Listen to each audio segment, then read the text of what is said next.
Hi guys, welcome to Tamil movie matrix. இன்னைக்கு நம்ம ஒரு வேற லெவலான ரத்தம் தெறிக்க தெறிக்க இருக்கிற ஒரு படத்தை நான் பார்க்க போறோம். வெரிஃபயர் 3 இது 2024 ரிலீஸ் ஆயிருக்கு. இதுக்கு ஆல்ரெடி 2 பார்ட் ரிலீஸ் பண்ணியிருக்காங்க. இப்போ நம்ம பார்க்க போறது பார்ட் 3 மூவி தான். போன படத்தோட ஒரு சீக்வல் மாதிரி தான் இதை எடுத்துட்டு போயிருக்காங்க. போன படம் ஹாலோவீன்ல ஸ்டார்ட் ஆகி முடிகிற மாதிரி கொண்டு போயிருக்காங்க.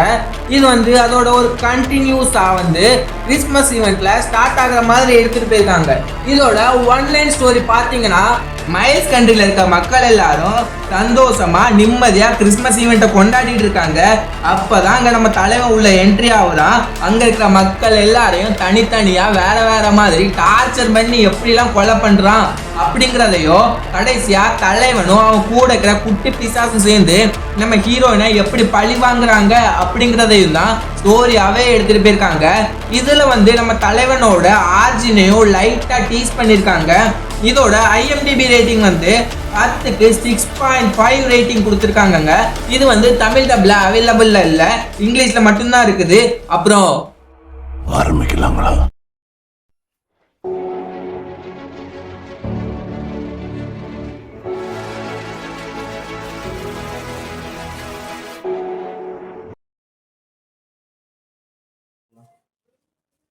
படத்தோட ஸ்டார்டிங் சீன்லயே ஒரு வீட்டை காட்டுறாங்க.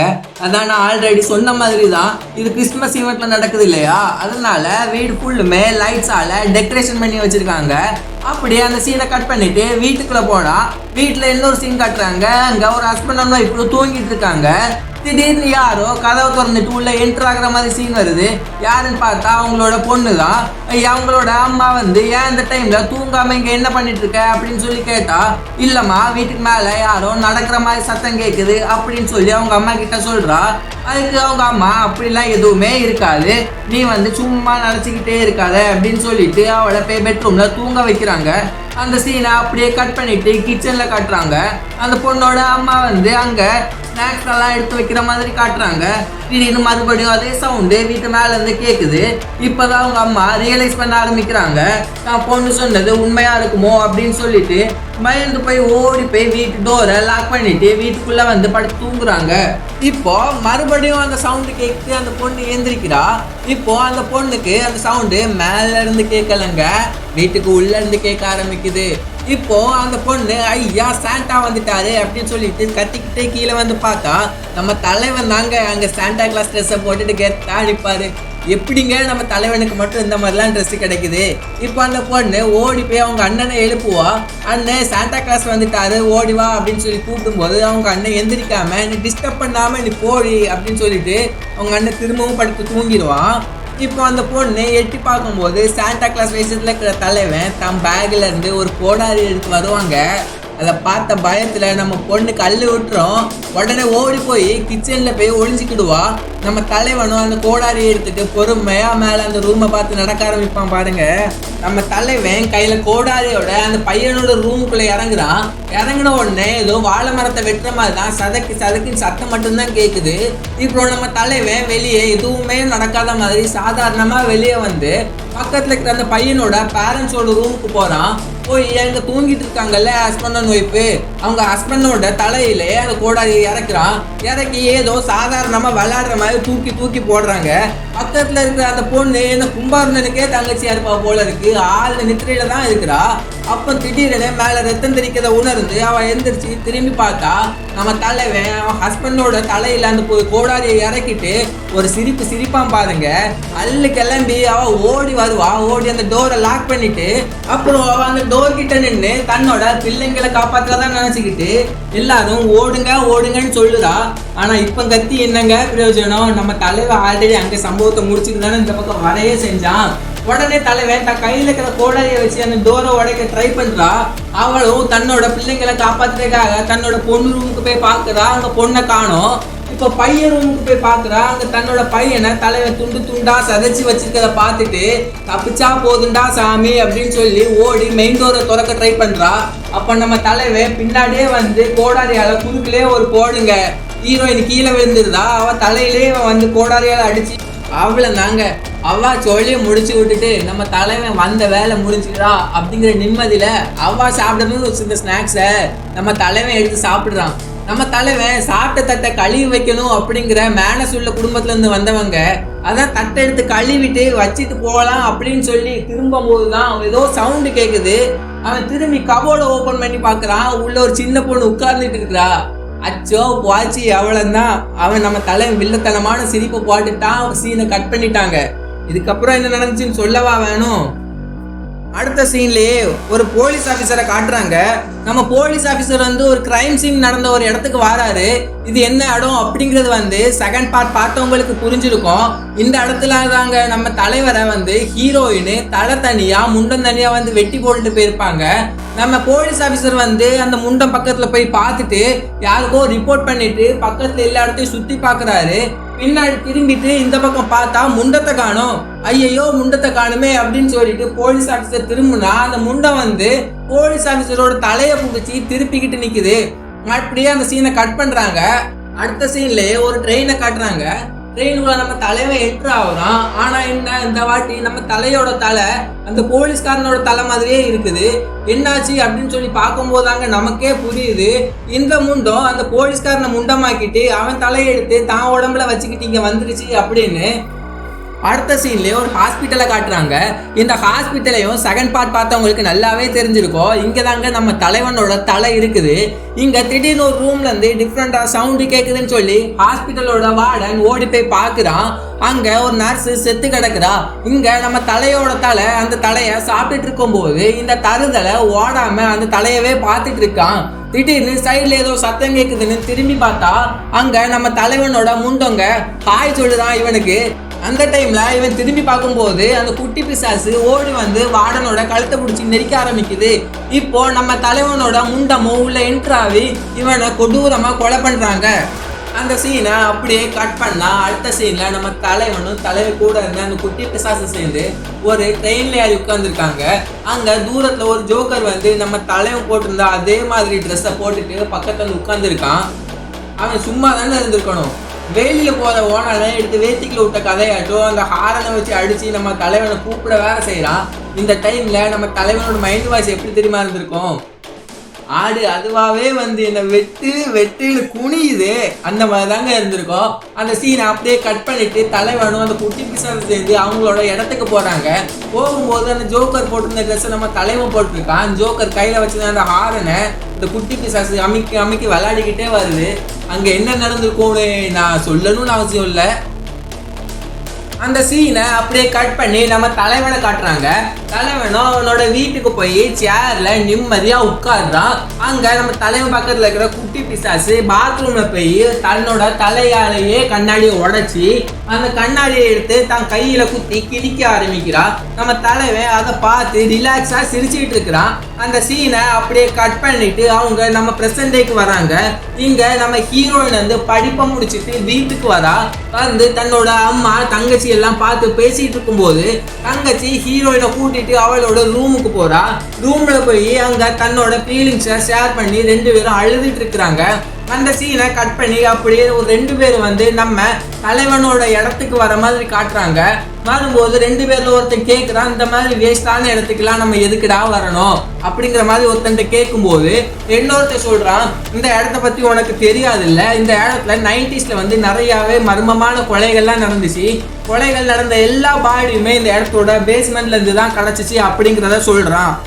அந்த சீனை அப்படியே கட் பண்ணா நம்ம தலைவனோட இடத்துக்கு போயிட்டு இருந்தா அந்த ரெண்டு பேருமே ஒருத்தன் பேஸ்மெண்ட்டுக்கும் ஒருத்தன் டாப்புக்கும் ஏறி போயிட்டு இருக்கான். அந்த சீன்ல இருந்து அப்படியே நம்ம ஹீரோயினை காட்டுறாங்க. ஹீரோயின் பக்கம் வந்தா ஹீரோயின் தன்னோட பழைய பொருட்கள் எல்லாம் எடுத்து வச்சுட்டு இருக்கும்போது தான் அப்பா கூட இருந்த அந்த சின்ன வயசு போட்டோ எடுத்து வச்சு பார்த்து அவ அழுதுகிட்டு இருக்கிறா. அந்த டைம்ல ஹீரோயினோட தங்கச்சி ஹீரோயினோட புக்கை வாசிக்க ட்ரை பண்றா. அதுக்கு ஹீரோயின் அந்த புக்கெல்லாம் நீ வாசிக்க கூடாதுன்னு சொல்லி திட்டி பிடிக்கிட்டு போயிடுறா. அந்த அடுத்த சீனை காட்டுறாங்க. அடுத்த சீன்ல தலைவனோட இடத்துக்கு ஒரு ரெண்டு பேர் போயிருப்பானுங்க. அவங்க எல்லாம் ஒருத்தன் பேஸ்மெண்ட்டுக்கு போறான். பேஸ்மெண்ட்டுக்கு போனவன நம்ம குட்டி பிசாசு வந்து கையில இருக்கிற கண்ணாடி வச்சு கொடூரமா குத்தி கொலை பண்ணுறா. அப்படியே மேல நம்ம தலைவர் ரூமுக்கு ஒருத்தன் போனால அவன் என்னானா அப்படின்னு சொல்லி அங்க போய் பார்த்தோம்னா நம்ம தலைவன் சும்மாவே எல்லாரையும் விரட்டி அடிப்பான். ஒரு தேடி வேற வந்திருக்கான். என்னங்க பண்ணுவான், கையில ஒரு கத்தி எடுத்து வச்சு கொடூரமா குத்தி கட் பண்ணி ஆப்ரேஷன் பண்ணிட்டு இருக்கிறான். அதை பார்த்து கீழே இருக்கிற குட்டி பிசாசு ஒரு கேவலமான ஒரு விஷயத்த பண்ணும். அதை எப்படி சொல்றதுன்னே தெரியல. நீங்களே அந்த சீனை பார்த்துக்கோங்களேன். அப்படியே அடுத்த சீனுக்கு வந்தா அடுத்த சீன்ல நம்ம ஹீரோயின் அவ ஃபேமிலி கூட ஒன்னா உட்காந்து சாப்பிட்டுட்டு இருக்கிறா. அந்த டைம்ல நம்ம ஹீரோயினோட தங்கச்சி தான் சின்ன வயசுல விளையாடி எங்கெங்கெல்லாம் விழுந்து அடி வாங்கியிருக்கேன் அப்படிங்கிறத சொல்லி சிரிச்சிட்டு இருக்கும்போது கூட நம்ம ஹீரோயின் மைண்ட்ல சிரிப்பு வராம அவ செகண்ட் பார்ட்ல இறந்து போன தன்னோட ஃப்ரெண்டை பத்தி தான் நினைச்சிட்டு இருக்கிறா. அவ கண்ணு முன்னாடி அவளோட ஃப்ரெண்டோட இல்யூஷன் வந்து உட்காருது. நான் உன்னாலதான் நான் இறந்து போனேன், உன் ஃபேமிலியும் உன்னாலதான் சாக போகுது அப்படின்னு சொல்லி அவன் ஃப்ரெண்ட் அவகிட்ட சொல்ற மாதிரி அவளுக்கு ஃபீல் ஆகுது. அந்த டைம்ல அவ வேகமா எந்திரிச்சு போய் பாத்ரூம்ல போய் அவ வந்து டேப்லெட் போடுறா. டேப்லெட் போட்டுட்டு இது ஒரு யாருக்கோ கால் பண்ற மாதிரி காட்டுறாங்க. அடுத்த சீன்ல நம்ம ஹீரோயினோட தம்பி ஜோனத்தனை காட்டுறாங்க. அவனோட ரூமுக்கு போய் பார்க்கும்போது உள்ள அவனோட ஃப்ரெண்டு சோல் இருக்கிறான். அவன் தன்னோட கேர்ள் ஃப்ரெண்டை இதான் என் கேர்ள் ஃப்ரெண்டு, இவ பேரு மியா அப்படின்னு சொல்லி இன்ட்ரடியூஸ் பண்றான்.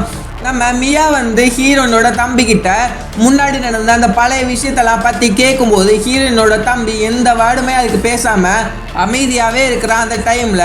அப்போ திடீர்னு ஜோனத்தனுக்கு யாரோ கால் பண்ணுறாங்க. யாருன்னு பார்த்தா அவனோட அக்கா ஹீரோயின் தான் கால் பண்ணியிருக்கா. அதை எடுத்து அவன் ஹீரோயின் கூட பேசிகிட்டு இருக்கும்போது கொஞ்சம் அவன் ஃபீலாகி பேச ஆரம்பிக்கிறான். போக போக அந்த சீனை அப்படியே கட் பண்ணா அடுத்த சீன்ல நம்ம தலைவனை காட்டுறாங்க. நம்ம தலைவன் என்னமோ ஆராய்ச்சி பண்ற மாதிரி இருக்குது. பார்த்தா தலைவன் புதுசா ஃப்ரீசிங் வெப்பன் பண்ணி வச்சிருக்கான். அந்த வெப்பன் எடுத்து பக்கத்துல இருக்கிற எலி மேல யூஸ் பண்றான். எலி வந்து செத்து போகுது, உடஞ்சி போயிடுது. அந்த எலி எடுத்து பக்கத்துல இருக்கிற டேபிள்ல தூக்கி எறிறான். எலி அப்படியே பீஸா நொறுங்கி போயிருச்சுங்க. அப்படியே பக்கத்துல இருக்கிற அந்த குட்டி பிசாசை காட்டுறாங்க. குட்டி பிசாசு ட்ரெஸ்லாம் செய்யற மாதிரி இருக்குது. அப்படியே அடுத்த சீனுக்கு வந்தா நம்ம ஹீரோயினை காட்டுறாங்க. ஹீரோயின் தன்னோட தங்கச்சிக்கு மேக்கப் போட்டு விட்டுட்டு இருக்கிறா. ஐயோ அந்த சீனே அப்படி கியூட்டா இருக்குதுங்க. அப்படியே பாரை காட்டுறாங்க. பாருக்குள்ள வந்தோம்னா பார்ல ஒரு சாண்டா கிளாஸ் நிக்கிறாரு. நம்ம தலைவன் அந்த சாண்டா கிளாஸ் கிட்ட போய் நீங்க தானே அது அப்படின்னு சொல்லி கேட்குறான். உடனே பார் ஓனர் ஓடி வந்து உன் பேக்ல என்ன இருக்கு அப்படின்னு சொல்லி நம்ம தலைவனை பார்த்து கேட்கும்போது நம்ம நினைச்சிருப்போம் பேக்னாலே உள்ள கோடாரி தான் அப்படின்னு. கோடாரியை வச்சு எல்லாரையும் கொல்ல வருவான் அப்படின்னு சொல்லி நம்ம நினைச்சோம்னா அதாங்க இல்லை, உள்ள ஒரு ஹாரன் எடுத்து அடிச்சு பேம் பேம் பேம் பேம்னு சொல்லி எல்லாருக்கிட்டே காட்டுறான். அந்த டைம்ல எல்லாருமே சரக்கு அடிச்சு ஜாலியா இருக்கும்போது நம்ம தலைவன் மட்டும் சரக்கு குடிக்காம, ஏன்னா நம்ம தலைவன் பிளட் மட்டும் தானே குடிச்சு வளர்ந்துருப்பான், வாயில வச்சிருந்த சரக்கை பக்கத்துல இருக்கிற சாண்டா கிளாஸ் மேல துப்பிடுறான். டேஸ்ட் பிடிக்கல நம்ம தலைவனுக்கு. இது தெரியாம நம்ம பார் ஓனரும் சாண்டா கிளாஸ் சேர்ந்து நம்ம தலைவனை அடிச்சு வெளியே துரத்திடுறாங்க. ஐயோ பாவம் பிஞ்சு மனசுங்க, எவ்வளோ கஷ்டப்பட்டுருக்கோம். இப்போ புரியுதுங்க நம்ம தலைவனுக்கு அந்த சாண்டா கிளாஸ் எங்கேருந்து கிடச்சிது அப்படிங்கிறது. நம்ம தலைவன் கொஞ்சம் தள்ளி வந்து அவன் கையில் இருந்த பையத்துல கையை போட்டு கிண்டிட்டு இருக்கிறத பார்த்த பார் ஓனரு நம்ம தலைவனை பார்த்து டேய் நீ இன்னும் போகலையா அப்படின்னு கேட்கும்போது நம்ம தலைவன் எவ்வளவு பெரிய ஆளு, டக்குன்னு கண்டு எடுத்து அவன் கழுத்துலேயே போட்டு அவனை போட்டு தள்ளிடுறான். இப்போ கீழே சிந்திச்சுல கூல் ட்ரிங்க்ஸு அதை துடைக்கிறதுக்காக ஒருத்தன் வாதான். நம்ம தலைவன் அவனையுமே போட்டு தள்ளிட்டு அந்த சாண்டா கிளாஸை பிடிச்சி கட்டி போடுறாரு. கட்டி போட்டுட்டு அந்த சாண்டா கிளாஸ் ட்ரெஸ் இப்போ யாருக்கிட்ட இருக்கு தெரியுமா, நம்ம தலைவன் போட்டு இருக்காங்க. அவன் கையில் அவன் புதுசாக செஞ்சால ஒரு மிஷினு, அதை வச்சு அந்த சாண்டா கிளாஸோட கையிலையும் காலையும் அடிக்கிறாரு. அந்த எலிக்கே அந்த நிலைமைனா இந்த பண்ணிக்கு என்ன பண்ணுவான் உங்களுக்கு சொல்ல வாங்க வேணும். இவன் என்ன பண்ணணுமோ அதை குட்டியில வச்சு கரெக்டாக பண்ணிட்டு போயிடுவான். நம்ம சாண்டா கிளாஸ் வந்து முன்னாடி நம்ம தலைவன்ட்ட சொல்லியிருப்பாரு உண்மையான சாண்டா கிளாஸ்னா தாடி இருக்கணும் அப்படின்னு.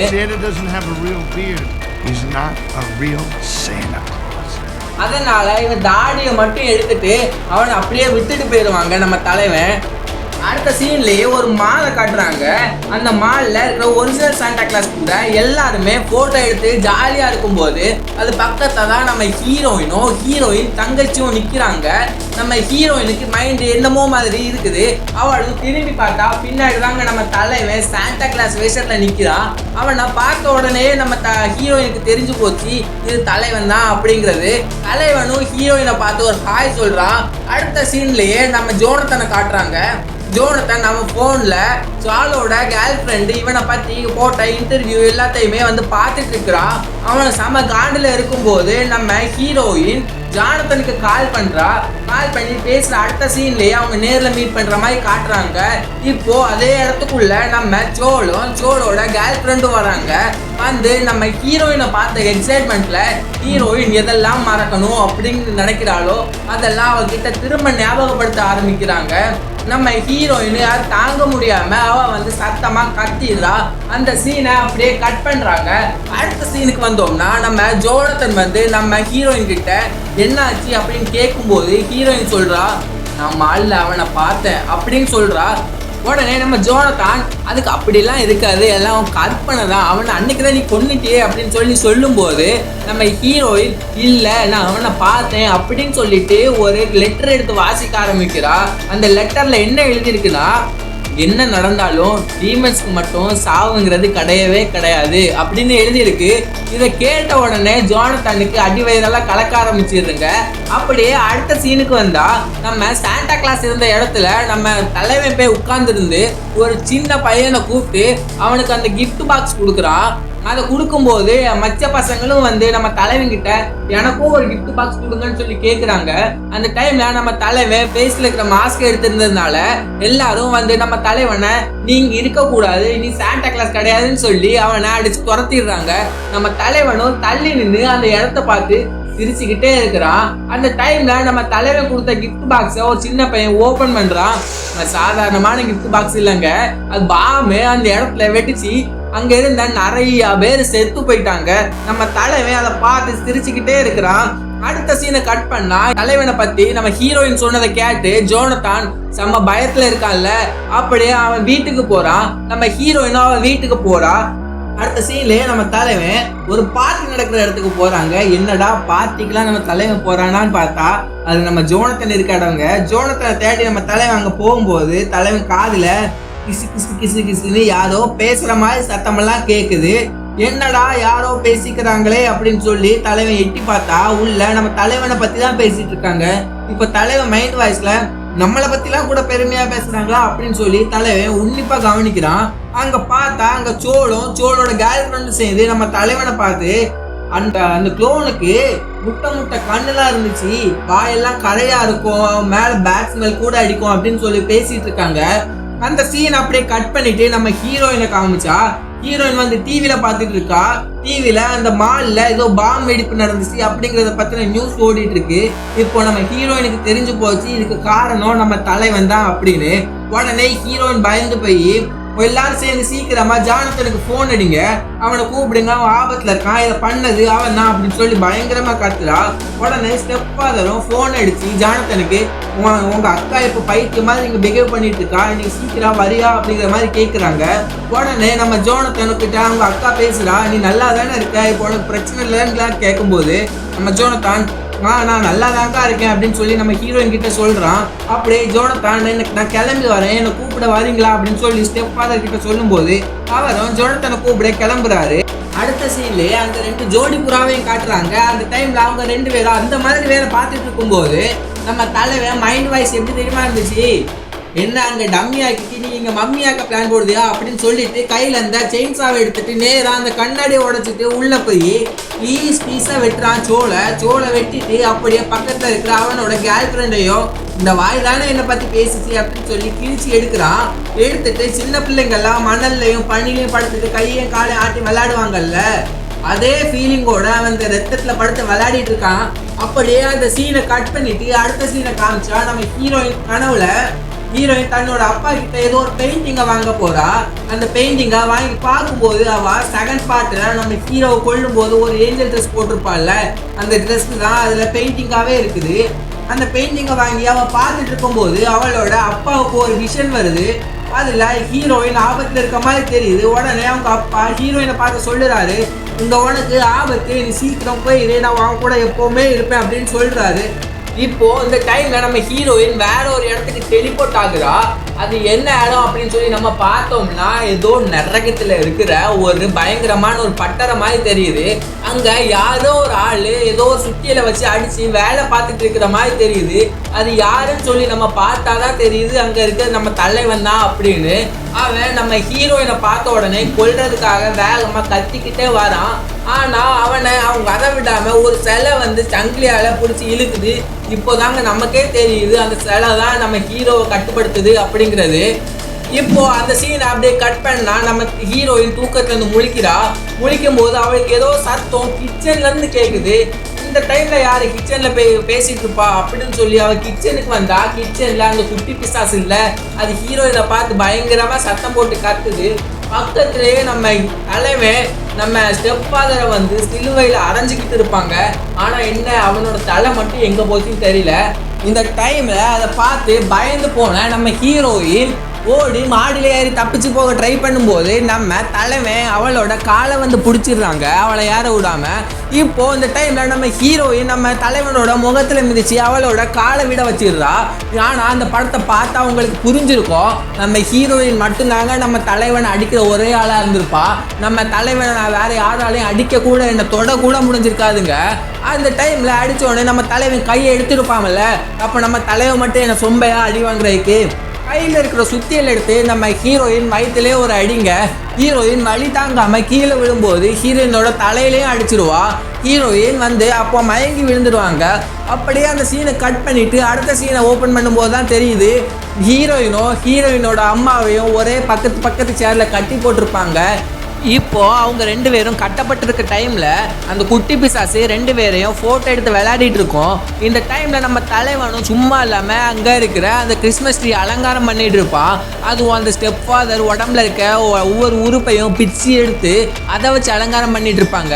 ஸ்டெப் ஃபாதரோட தலையை காணோன்னு சொல்லி கேட்டோம்ல, அது வந்து அந்த கிறிஸ்மஸ் ட்ரீயோட டாப்ல ஸ்டாருக்கு பதிலாக வச்சிருப்பான். இப்போ அந்த பொண்ணோட அம்மாவுக்கு ஒரு கிஃப்ட் கொண்டு வந்து கொடுப்பான். கிஃப்ட்டுக்குள்ள ஒரு மண்டவோடு இருக்குங்க. இப்போ அந்த பக்கத்தில் இருக்கிற அந்த குட்டி பிசாசு சொல்லும், உன்னோட சின்ன பொண்ணோட மண்டவோடு தான் இது அப்படின்னு சொல்லும்போது நம்ம ஹீரோயின் வந்து ஏதோ தண்ணிக்குள்ள இருக்க மீனை தரையில் எடுத்து போட்ட மாதிரி சும்மா துடிச்சிக்கிட்டு இருப்பாங்க. இப்போ நம்ம தலைவை சுத்தியில வச்சு மண்டையிலே 2 தட்டு தட்டி சும்மா கடை அப்படிங்கிற மாதிரி ஒரு ரியாக்ஷன் கொடுப்பான். இப்போதாங்க ஃபர்ஸ்ட் டைம் நம்ம ஹீரோயின் தலையிலேருந்து ரத்தமே வர ஆரம்பிக்குது. இதை கேட்டு காண்டான அந்த அம்மா காரி அந்த குட்டி பிசாசு முகத்தை துப்புறாங்க. இது தெரிஞ்சுக்கிட்டு உடனே 2 பேருமே ஒரு பெரிய சைஸ் பைப் எடுத்து அவங்க அம்மா வாய்க்குள்ள சொருவி அதில் எலியெல்லாம் பிடிச்சு போட்டு கொடூரமாக ஹீரோயின் கண்ணு முன்னாடி அவங்க அம்மாவை கொலை பண்ணுறாங்கங்க. இப்போ யோசிச்சு பாருங்க, ஹீரோயின் கண்ணு முன்னாடி அவங்க அம்மாவை இப்படி கொல்லும் போது ஹீரோயினுக்கு எப்படி ஒரு ஃபீலிங்காக இருக்கும் அப்படின்னு சொல்லி இப்போ லாஸ்ட்டில் ஒரு உண்மையை வேற சொல்கிறாங்க. இது ஒன்றும் உன் தங்கச்சியோடது இல்லை, உன் தம்பியோட மண்டவோடுன்னு சொல்லும்போது இன்னமும் கூட நம்ம ஹீரோயின் துடிக்க ஆரம்பிக்கிறா. இப்போ அவங்க தங்கச்சியை கூட்டிகிட்டு வந்து அவங்க அக்கா கண்ணு முன்னாடியே நம்ம தலைவன் நான் கொலை பண்ண போகிறேன் அப்படின்னு சொல்லி கழுத்துக்கு நேராக கத்தி நீட்டுறான். இப்போ தாங்க நம்ம ஹீரோயினுக்கு மறுபடியும் கோபம் வருது. இப்போ அந்த தங்கச்சி சொல்லுறா, நான் என் அக்கா கொடுத்த அந்த கிஃப்ட்டை ஓப்பன் பண்ணி பார்க்கணும் அப்படின்னு சொல்கிறா. உடனே குட்டி பிசாசு நான் உன்னை கொல்ல போகிறேன்னு சொல்கிறேன், இப்போ கூட அந்த கிஃப்ட் ஓப்பன் பண்ணணும்னு சொல்கிறல அப்படின்னு சொல்லிட்டு கிஃப்ட்டை எடுத்து ஓப்பன் பண்ண போகிறா. அதுக்கப்புறம் இன்னொன்று சொல்கிற அந்த குட்டி பிசாசு, நான் என்ன செகண்ட் பார்க்கில் வந்த மாதிரி முட்டா பையன் நினைச்சியா ஓப்பன் பண்ணி சாகுறதுக்கு, இதை நீயே ஓப்பன் பண்ணுன்னு சொல்லி அவன் தங்கச்சி கிட்டேருந்து அக்கா கிட்ட அந்த கிஃப்ட்டை கொடுத்துட்டு அந்த அக்காவை வந்து ஓப்பன் பண்ண சொல்கிறா. இப்போ நம்ம ஹீரோ சும்மா இல்லாமல் ஒரு சுத்தியல் எடுத்து அக்காவோட கையையும் காலையும் நல்லா அடித்து உடச்சிட்டு எங்க இப்போ ஓப்பன் பண்ணி பார்ப்போன்னு சொல்கிறான். ஆனாலும் நம்ம ஹீரோயின் அதை ஓப்பன் பண்ண ட்ரை பண்ணுறா. இதை பார்த்த நம்ம ஹீரோ கோவப்பட்டு அவளோட ஷோல்டர்லேயே அடிக்கிறான். இந்த டைமில் கிஃப்ட்டை ஓப்பன் பண்ண நம்ம ஹீரோயின் அந்த கத்தி எடுத்து நம்ம தலைவன் கழுத்தில் ஒரே வெட்டிட்டு அந்த குட்டி பிசாசு நெஞ்சிலே அதை வச்சு குத்திடுறா. நம்ம குட்டி பிசாசு ஒன்றும் தலைவன் அளவுக்குலாம் ஸ்ட்ராங் இல்லைங்க, கத்தி பட்ட உடனே கீழே விழுந்துட்டா. இதுதான் சாக்கு அப்படின்னு சொல்லி நம்ம ஹீரோயின் ஓடி போய் அந்த கத்தி எடுத்து அந்த குட்டி பிசாசு மண்டையிலேயே ஒரு குத்து. அவ்வளோன்னா குட்டி பிசாசு கதையை முடிக்கிற அந்த டைமில் நம்ம தலைவன் ரெடியாக வந்துட்டாங்க செயின்ஸாவோட. நம்ம ஹீரோயினை வெட்ட ட்ரை பண்ணும்போது ஹீரோயின் தடுக்கிறா. அவன் வெட்ட இவன் தடுக்க அங்கே ஒரே கூத்து போயிட்டு இருக்கு. அப்போ தான் உள்ள நம்மளோட ஹீரோயின் தங்கச்சி என்ட்ரு ஆகுதா. குறுக்க இந்த கௌசிக் வந்தா அப்படிங்கிற மாதிரி சண்டை போட வரா. நம்ம தலைவர் அவன் மண்டையில் 2 தட்டு போடி அங்கிட்டு அப்படின்னு அடிச்சு பற்றிடுறான். இப்போ உள்ள நம்ம ஹீரோயின் இப்படி தானடி எங்கள் அம்மாவை நீ அடிச்ச அப்படின்னு சொல்லி அவன் மண்டையை பிடிச்சி வேகமாக அடிக்க தலைவன் கடிக்க அங்கே ஒரு வித்தியாசமான சம்பவம் போயிட்டு இருக்கும்போது தலைவன் WWE தூக்கி போட்டு அடிக்கிற மாதிரி நம்ம ஹீரோயினை ஒத்த கையில் தூக்கி வேகமாக தலையில் பிடிச்சி அடிச்சிடுறாங்க. அடிக்கும்போது அந்த டைமில் இவனை பிடிச்சி ஒரு செயின்ஸா பக்கத்தில் அவன் இழுத்துக்கிட்டே போகிறான் வெட்டுறதுக்காக. இப்போ நம்ம ஹீரோயின் கையால் தலைவனோட அடகொண்டாவை பிடிக்கிறா. இப்போ நம்ம தலைவனுக்கு ஒரு செகண்ட் கதி கலகி போய் நிற்கிறாங்க அந்த இடத்துல. இதுதான்டா சான்ஸ் கிடைச்சி போச்சுடோ அப்படின்னு சொல்லி நம்ம ஹீரோயின் அந்த கத்தி எடுக்க ஓடுறா. ஆனால் நம்ம தலைவன் அதுக்குள்ள அவளோட தலையை பிடிச்சி ஸ்டெப் ஃபாதரோட உடம்புக்குள்ள அமுக்கி ஸ்டெப் ஃபாதரோட குடலாலேயே அவளோட கழுத்தை நெரிக்க ஆரம்பிக்கிறான். இந்த டைமில் அங்கே இன்னொரு சம்பவம் நடக்குதுங்க. அதாவது செத்து போச்சுல ஒன்று, அதோட உடம்புல இருந்து புகெல்லாம் வந்து நம்ம ஹீரோயினோட தங்கச்சியை சுற்றி ஒரு போர்ட்டல் மாதிரி வட்டமாக நிற்குது. இந்த டைமில் ஹீரோயின் அந்த குடலை கடிச்சு துப்பிட்டு அந்த கத்தியை எடுத்து நம்ம தலைவனோட வயிற்றுல குத்துறா. இந்த டைமும் அங்கே போர்ட்டல் ஓப்பன் ஆகிற டைமும் ஒரே டைமாக இருக்குது. போர்ட்டல் ஓப்பன் ஆகி அந்த குட்டி பொண்ணு இவ்வளோ போர்ட்டலுக்குள்ள விழ போறா. இப்போ ஹீரோயினுக்கு ஒரு சின்ன கன்ஃபியூஷன், தலைவனை கொல்றதா இல்லை தங்கச்சி காப்பாற்றுறதான்னு. தலைவனை விட்டுட்டு தங்கச்சி காப்பாற்றுக்க கை நீட்டுறா. கை எட்டாத காரணத்தினால அவன் அந்த கத்தியை எடுத்து நீட்டுறாங்க.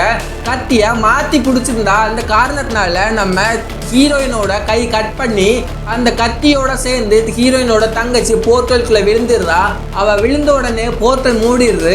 இப்போ உங்க திரும்பி பார்த்தா தலைவனும் தப்பிச்சு போயிட்டாங்க அந்த இடத்துல இருந்து. இப்போ ஹீரோயின் பயங்கர மன வருத்தத்தில் உட்காந்துருக்கா. ஏன்னா தனக்குன்னு சொந்தமானவங்க இப்போ யாருமே இந்த உலகத்தில் இல்லைன்னு சொல்லி நினைக்கும் போது நான் கையில் வெட்டப்பட்ட காயமெல்லாம் தன்னால் ஹீல் ஆகுறதாவ பார்க்குறா. இப்போ தான் இவளுக்கு தெரியுது தனக்குள்ளேயே சூப்பர் பவர்ஸ்லாம் இருக்குது அப்படின்னு சொல்லி. இப்போ இந்த சீனை கட் பண்ணிவிட்டு அடுத்த சீன் வந்தால் நம்ம தலைவன் ஒரு பஸ் ஸ்டாப்பில் ரொம்ப சேடாக அமைதியாக உட்காந்துருக்கான். என்னடா தலைவன் அமைதியாக இருக்கானே அப்படின்னு சொல்லி பார்க்கும்போது ஒரு பஸ் வருது. பஸ்ஸுக்குள்ளே ஒரு அழகான பொண்ணு ஒரு புக் எடுத்து படிச்சுட்டு இருக்கிறா. நம்ம தலைவன் அந்த பஸ்ஸுக்குள்ளே ஏறி போய் உட்காந்து கண்ணை மூடி வருத்தத்தில் தான் உட்காந்துருக்குறான். ஆனால் அந்த பொண்ணு கண்ணிமைக்காம நம்ம தலைவனையே பார்த்துட்டு இருக்குங்க. இப்போ நம்ம மைண்ட் வாய்ஸ் எப்படி இருக்கும், தலைவன் அமைதியாக இருக்கான் அப்படின்னு நினைப்போம்ல. இப்போ திடீர்னு நம்ம தலைவன் கண்ணை திறந்து அந்த பொண்ணை பார்த்து ஒரு சிரிப்பு சிரிக்கிறான். இதோட இந்த படத்தையும் முடிக்கிறாங்க, நம்ம வீடியோவும் முடிக்கிறோம். அதுக்கப்புறம் அடுத்த வீடியோவில் பார்க்கலாம்.